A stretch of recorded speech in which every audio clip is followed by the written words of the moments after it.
सच में हेल्प किया करते थे धर्म जी? जो कहा, जो गुड्डी फिल्म में भी दिखाते हैं ना कि वो मतलब हालांकि फिल्म की पटकथा थी वो, लेकिन असलियत में भी कहते थे वैसे ही रहे हमेशा। बिल्कुल। मेरी जिंदगी में मैंने सबसे ज़्यादा मैं राज कपूर को मानता रहा, ये मैं दो राय नहीं है, पर राज कपूर बहुत सीनियर थे। आज तक उनके अलावा मैं किसी और को शोमैन मानता ही नहीं हूँ। हालांकि वो सुभाष घई बहुत अच्छे डायरेक्टर, बहुत अच्छे मेरे फैमिली फ्रेंड हैं, उनके बाद कोई अगर शोमैन हुआ तो हमारे अपने सुभाष घई हुए। लेकिन राज कपूर से मैं इतना इंस्पायर्ड था और आज भी हूँ। राज कपूर का मैं दीवाना था, दीवाना हूँ और दीवाना रहूँगा, वो उसमें दो राय नहीं है। लेकिन धर्म जी के बारे में मारिया आपको बताऊं, और मेरी किताब में एनीथिंग बट खामोश जो मेरी बायोग्राफी है उसमें उसका जिक्र भी है। मैं FTII में था श्वेता, तो पहली बार मैंने धर्मेंद्र जी को ही देखा था और धर्म जी वहाँ आए थे। एक और महान कलाकार थे देवेंद्र वर्मा, उनकी फिल्म की शूटिंग चल रही थी अनुपमा की पुणे में, और पुणे जो उस वक्त पूना था, वहाँ से वो आए थे FTII में।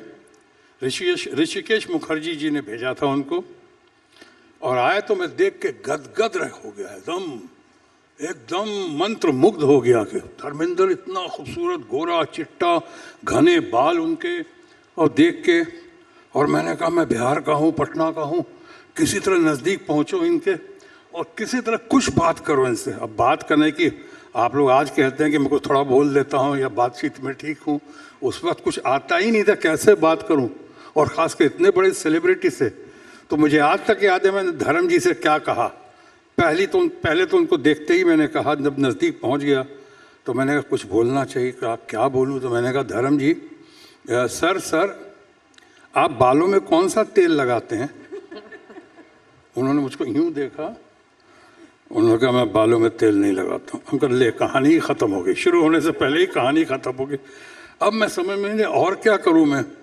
ये धर्म जी के साथ फिर और थोड़ी देर बाद मैं फिर पहुंचा उनके पास, धक्कम धुक्की में स्टूडेंट्स लोग, छात्र लोग इतनी भीड़ लगाए हुए थे, वहाँ फिर पहुंचा, और फिर पहुंच के मैंने तीर मार ही दिया, तीर मैंने निकाल दिया और मैंने कहा कि धर्म जी आप मुंबई में, बॉम्बे में रेस कोर्स में जाते हैं घोड़ा खेलने संडे को? आपकी तो उन्होंने जवाब देने काबिल भी नहीं समझा, सिर्फ मुड़ के देखा और कहा नहीं। मैंने कहा आगे कुछ बोलेंगे, कुछ नहीं कहा, नहीं। ये बातें मैं धर्म जी को याद दिलाता था। धर्म जी के साथ जब मैं काम करने लगा, बहुत सारी फिल्मों में काम किया, हम तो बहुत अंतरंग हो गए उनके। मेरा सौभाग्य था कि धर्म जी का बहुत प्यार मिलता था, बहुत साथ मिलता था। हम लोगों, कई लोग बेस्ट फ्रेंड कहने लगे, हमसे काफ़ी बड़े थे, बड़े भाई समान थे। लेकिन जब कई फिल्में की, और एक आध तो एकदम नायाब फिल्में की, जैसे दोस्त, आप बता दें कैसे जिया जाता है, कैसे जीते हैं भला, ये सब सुपरहिट गाना। मैं उनके साथ बैठता रहा कई फिल्मों में, और कई बार कहता था धर्म जी मुझको अपने आप को, बिहार में कहते चूटी काटनी पड़ी मुझे, कि मुझे यकीन नहीं आ रहा कि मैं वाकई आपके साथ काम कर रहा हूँ, आपके साथ बैठा हुआ। ऐसा होता था। ये मैं राज कपूर साहब को भी कहता था, उनके साथ मैं खान दोस्त में काम कर रहा था। तो बहरहाल मैं ये कह रहा हूँ कि धर्म जी जैसा इंसान, उनके बारे में आप कह सकते हैं कि हजारों साल नरगिस अपनी बेनूरी पे रोती है, बड़ी मुश्किल से होता है चमन में दीदावर पैदा। ऐसे धर्मेंद्र। एक सवाल हमेशा ये रहेगा कि आपने भी जो शुरुआत की, आपका जो करियर रहा है काफ़ी सालों का, आप कभी टाइप कास्ट नहीं हो पाए।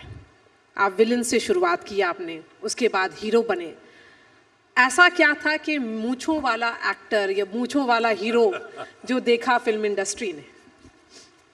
क्योंकि आपने धर्मेंद्र जी की लुक्स पर काफ़ी बात की है। नहीं, उनके पर्सनालिटी इन टोटलिटी, संपूर्ण व्यक्तित्व उनका बड़ा ज़बरदस्त था। बहुत काइंड थे, बहुत अच्छे ह्यूमन बीइंग थे, अच्छे कलाकार तो थे ही।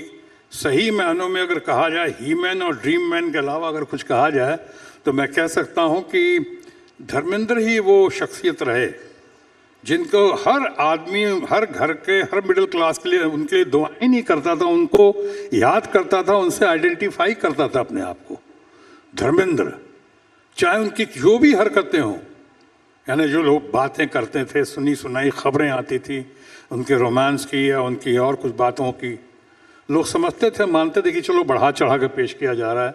धर्म जी वैसे नहीं है, एकदम मिडिल क्लास के वो रहे, थ्रू आउट रहे, अपनी ऐसी पकड़ बनाई, ग्रिप ऐसी रही उनकी कि मैंने नहीं सुना है कि आज तक के एक बार, जैसे आप अभी टाइटल, एक बार किसी स्टेडियम में मैं जब बोल रहा था तो मैं बोलते बोलते कुछ ज़्यादा बोल गया हो सकता है, और मैंने कह दिया, और धर्म जी बाद में मैंने कोई वहाँ शेर भी पढ़ दिया, थोड़ा बढ़ा चढ़ा के, राही मासूम रज़ा साहब ने लिख के दिया था और पढ़ दिया, और कुछ कहा अगर हिंदी है हिंदू की, अगर उर्दू है मुस्लिम की, तो साफ कहता हूँ न हिंदी हूँ, न उर्दू हूँ, न हिंदू हूँ, न मुस्लिम हूँ।